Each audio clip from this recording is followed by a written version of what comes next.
जय माँ कात्यायनी।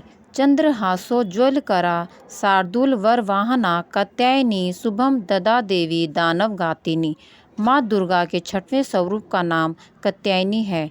इनका कात्यायनी नाम पड़ने की कथा इस प्रकार है।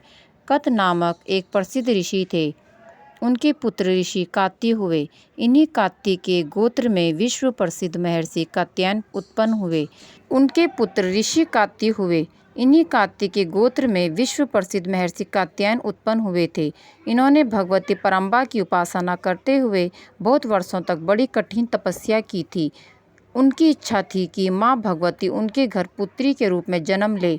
माँ भगवती ने उनकी यह प्रार्थना स्वीकार कर ली थी। कुछ काल पश्चात जब दानव महिषासुर का अत्याचार पृथ्वी पर बहुत बढ़ गया, तब भगवान ब्रह्मा विष्णु महेश तीनों ने अपने अपने तेज का अंश देकर महिषासुर के विनाश के लिए एक देवी को उत्पन्न किया।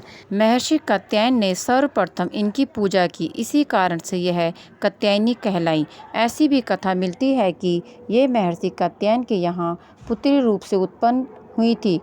अश्विनी कृष्ण चतुर्दशी को जन्म लेकर शुक्ल सप्तमी, अष्टमी तथा नवमी तक 3 दिन इन्होंने कात्यायन ऋषि की पूजा ग्रहण कर दशमी को महिषासुर का वध किया था। माँ कात्यायनी अमोघ फलदायिनी हैं। भगवान कृष्ण को पति रूप में पाने के लिए वज्र की गोपियों ने इन्हीं की पूजा कालिंदी यमुना के तट पर की थी। ये वज्रमंडल की अधिष्ठात्री देवी के रूप में प्रतिष्ठित हैं। इनका स्वरूप अत्यंत ही भव्य और दिव्य है। इनका वर्ण स्वर्ण के समान चमकीला और भास्वर है। इनकी 4 भुजाएं हैं। माताजी का दाहिनी तरफ का ऊपर वाला हाथ अभय मुद्रा में है तथा नीचे वाला वर मुद्रा में है। बाईं तरफ के ऊपर वाले हाथ में तलवार और नीचे वाले हाथ में कमल पुष्प सुशोभित हैं। इनका वाहन सिंह है।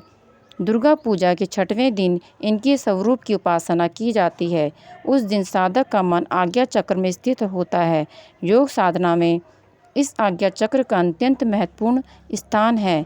इस चक्र में स्थित मन वाला साधक माँ कात्यायनी के चरणों में अपना सर्वस्व निवेदित कर देता है। परिपूर्ण आत्मदान करने वाले ऐसे भक्त को सहज भाव से माँ कात्यायनी के दर्शन प्राप्त हो जाते हैं। माँ कात्यायनी की भक्ति और उपासना द्वारा मनुष्य को बड़ी सरलता से अर्थ, धर्म, काम, मोक्ष चारों फलों की प्राप्ति हो जाती है। वह इस लोक में स्थित रहकर भी अलौकिक तेज और प्रभाव से युक्त हो जाता है। उसके रोग, शोक, संताप, भय आदि सर्वथा विनष्ट हो जाते हैं। जन्म जन्मांतर के पापों को विनष्ट करने के लिए माँ की उपासना से अधिक सुगम और सरल मार्ग दूसरा नहीं है।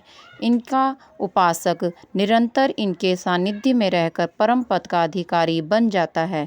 अतः हमें सर्वतोभावेन माँ के शरणागत होकर उनकी पूजा उपासना के लिए तत्पर होना चाहिए। जय कात्यायनी माँ।